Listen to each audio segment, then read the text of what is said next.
নমস্কার বন্ধুরা, হারমোনিয়াম স্বরলেখা চ্যানেলের পক্ষ থেকে সকলকে জানাই স্বাগত। আজ রাগ ভৈরব নিয়ে হাজির হয়েছি। রাগ ভৈরবের আরোহণ অবরোহণ, কি কি স্বর বাদী এবং সমবাদী, জাতি কি, সময়কাল এবং রাগ ভৈরবের বন্দিশ নিয়ে আলোচনা করব। তো রাগ ভৈরবের বন্দিশটি আমি দেখিয়ে দেব, তার নোটেশনও দেখিয়ে দেব। ভালো লেগে থাকলে চ্যানেলটিকে সাবস্ক্রাইব করে পাশে থাকা বেল আইকনটি প্রেস করে চ্যানেলটির পাশে থাকুন।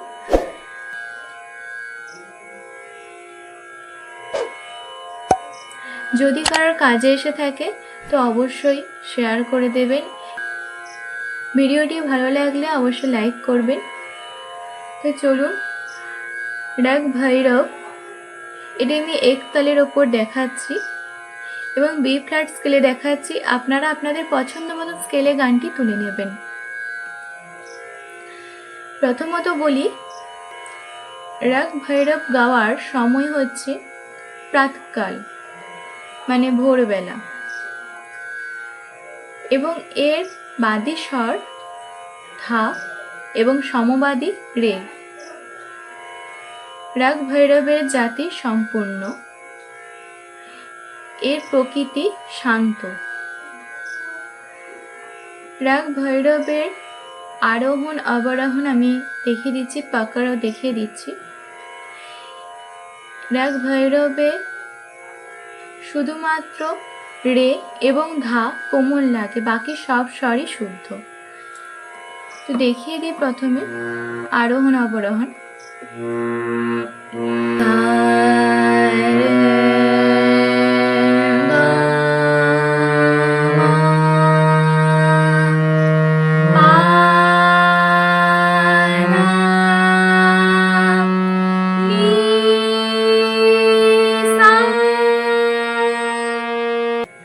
पकड़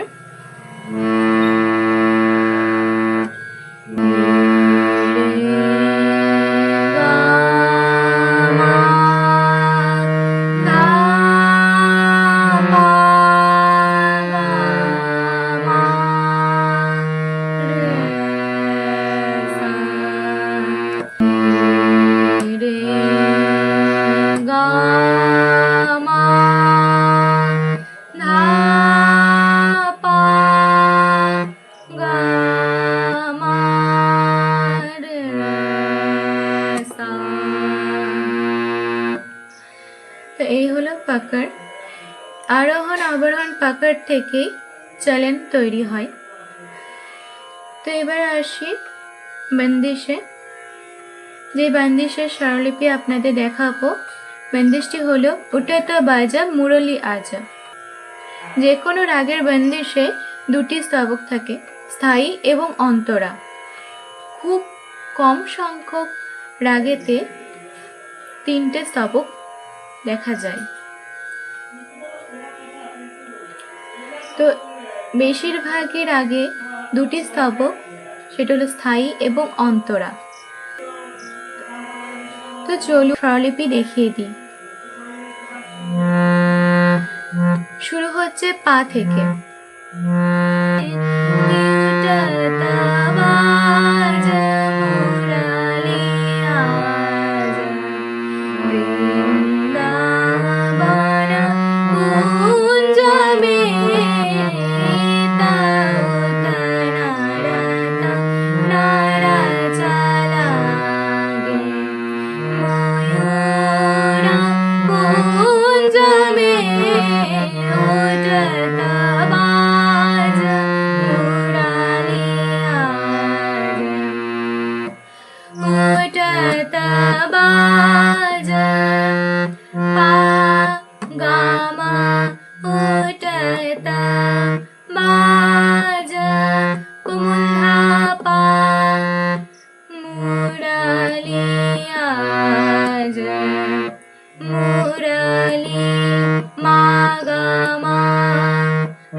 এবার আছে অন্তরা।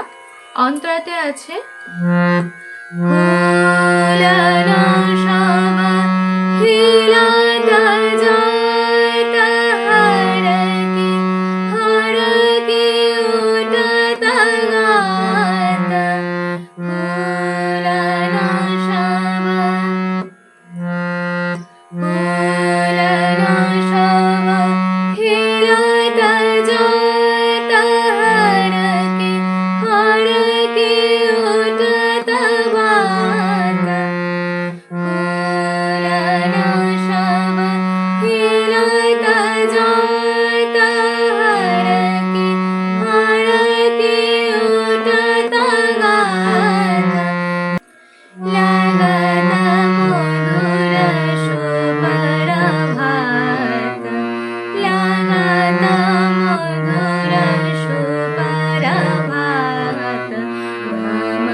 থাকছে পাতে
এই হলো অন্তরা।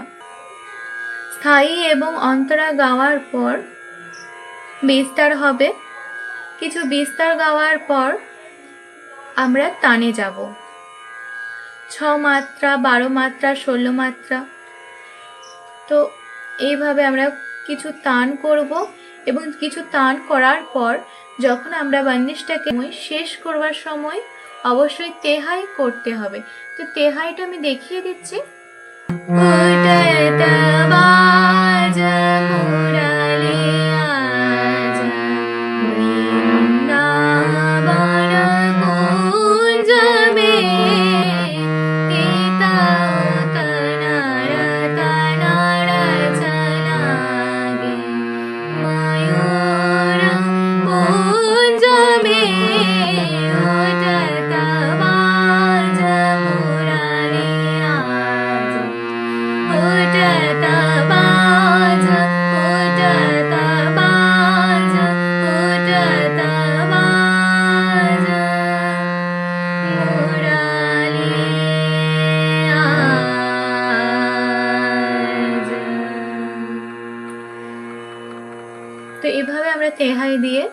রাগটাকে শেষ করব। তো ভিডিওটা বড় হয়ে যাওয়ার কারণে আমি নেক্সট ভিডিওতে রাগ ভৈরবের কিছু বিস্তার এবং তান আমি দেখিয়ে দেব। যদি ভালো লেগে থাকে অবশ্যই লাইক করবেন, সাবস্ক্রাইব করবেন এবং কমেন্টে জানাবেন কেমন লাগলো। ভুল ত্রুটি হয়ে থাকলে মার্জনা করবেন। নেক্সট ভিডিওতে বিস্তার এবং তান নিয়ে হাজির হব। আজকে এই পর্যন্ত। ধন্যবাদ।